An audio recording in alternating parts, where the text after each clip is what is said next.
Na mtazamaji wangu, leo hii Rais Donald Trump ameweza kutoa agizo ambalo limeonekana kuwa pigo kubwa kwa Watanzania wengi, ila pigo hili linaonekana kuathiri pakubwa idadi kubwa ya viongozi walioko serikalini, kwani Donald Trump ameweza kutoa ilani na onyo kali kuhusiana na kiongozi yoyote yule katika uongozi wa serikali awamu 7 nchini Tanzania ama katika historia za siasa za Jamhuri ya Tanzania kwa yeye kuelekea katika Jamhuri ya Marekani. Mtazamaji wangu, amini usiamini, hatua hii inazidi kugonga vichwa vya habari kufuatia kashfa nzito ambazo zimeweza kukuta idadi kubwa ya viongozi walioko katika serikali awamu 7 kuhusiana na mamilioni na mabilioni ya pesa wanazozidi kuzivuja na kuzituma katika akaunti zao za benki ambazo hazipo nchini Tanzania bali zipo huko Marekani, na ndipo ambapo imeweza kutokea ilani na onyo kali kutolewa naye Donald Trump. Ila mtazamaji wangu, kabla tuweze kukufahamisha zaidi, kwanza kabisa itaweza kuwa vyema iwapo utaweza kuchukua sekunde yako moja kwa wewe hapo kubonyeza maneno yaliyoandikwa subscribe chini ya video hii. Pia ni vyema uweze kulike na kushare video zetu ili YouTube moja kwa moja iweze kusuggest video hii kwa wale wote wanaozidi kufuatilia siasa za Jamhuri ya Tanzania. Naam, mtazamaji wangu, kama tulivyoweza kushuhudia agizo hilo lake Donald Trump, kwanza kabisa sote tunafahamu ni kipi ambacho kinazidi kumkumba mwanaharakati Mange Kimambi ambaye yupo katika nchi ama huko Marekani. Tulikuwa tukishuhudia agizo lililokuwa likipangwa na uongozi ulioko madarakani ya kwamba Mange Kimambi aweze kurejeshwa nchini Tanzania, jambo ambalo liliweza kuwa ni gumu kutokana na Mange Kimambi kuwa na raia wa huko Marekani, na ndipo ambapo taifa la Marekani halikuwa tayari kwa raia wake kupewanwa katika taifa ambalo ukiukaji wa haki za binadamu upo katika kiwango cha juu. Vile vile wasingependa Mange Kimambi kupewa adhabu ama kashfa na kesi yoyote ile ya kisiasa dhidi yake, na sote tunafahamu kwamba dhumuni na sababu kuu ambayo iliweza kuchangia Jamhuri ya Tanzania viongozi walioko madarakani kuweza kuandika barua ili Mange Kimambi aweze kurejeshwa nchini Tanzania ni kutokana na vipande vya video na picha alizokuwa akizisambaza wakati wa maandamano ya tarehe 29, jambo ambalo idadi kubwa ya watu waliweza kusimama naye Mange Kimambi kwa ukweli aliyokuwa akiuzungumza na kufahamisha Watanzania ambao hawakuwa wameweza kufahamu kilichoweza kutokea katika maandamano ya tarehe 29 hadi mapema tarehe 3 mwezi wa 11 mwaka 2025. Ila mtazamaji wangu, kwa kile ambacho Donald Trump ameweza kukizungumza leo hii, moja kwa moja kinaweza kulenga idadi kubwa ya viongozi walioko katika Jamhuri ya Tanzania wapo katika siasa ya uongozi serikali awamu 6 awamu 7, na kutokana na pesa nyingi wameweza kupata kutoka katika uongozi huo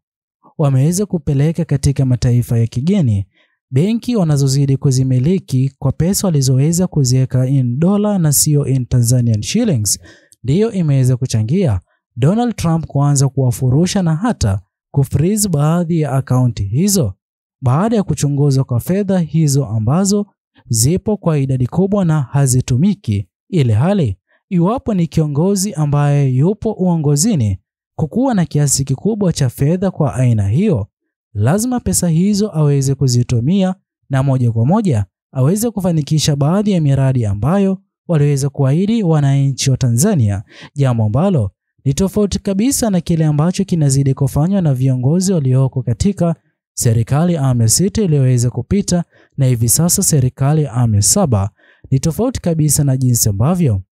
fedha hizo nyingi ambazo watakapoweza kuzipokea kutoka kwa waziri wa fedha nchini Tanzania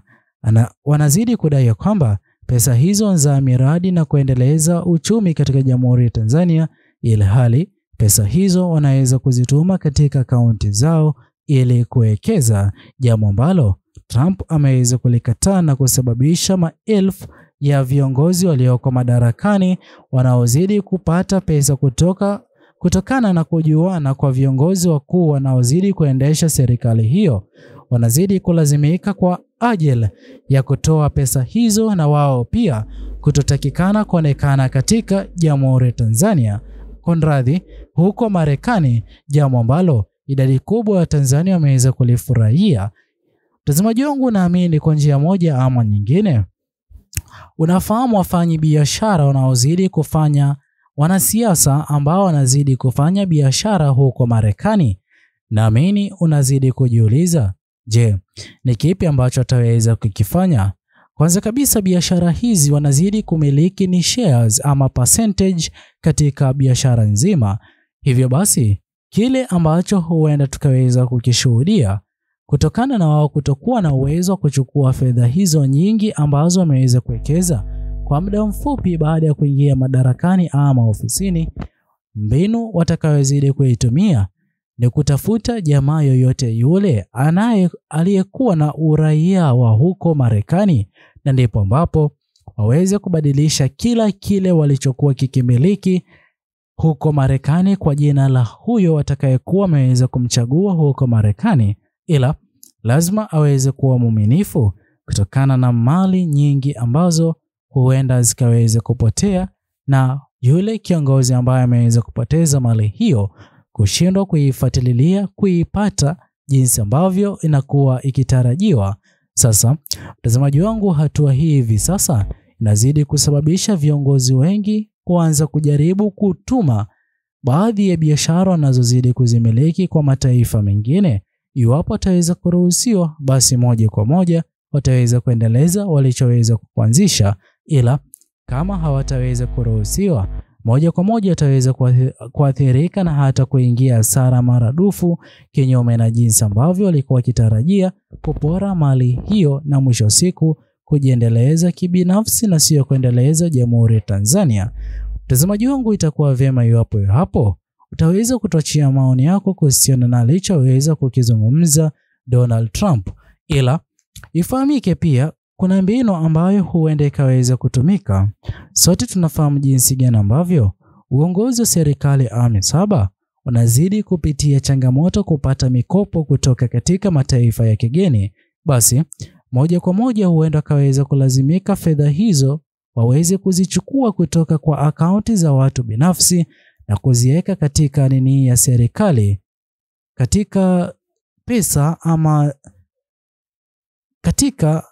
mkoba wa fedha wa serikali, jambo ambalo litaweza kuonyesha wazi kwamba pesa hizo zitaweza kutumika kimaendeleo katika Jamhuri ya Tanzania, jinsi ambavyo ilikuwa imeweza kutengwa, kinyume na jinsi ambavyo iliweza kusambazwa katika akaunti za watu binafsi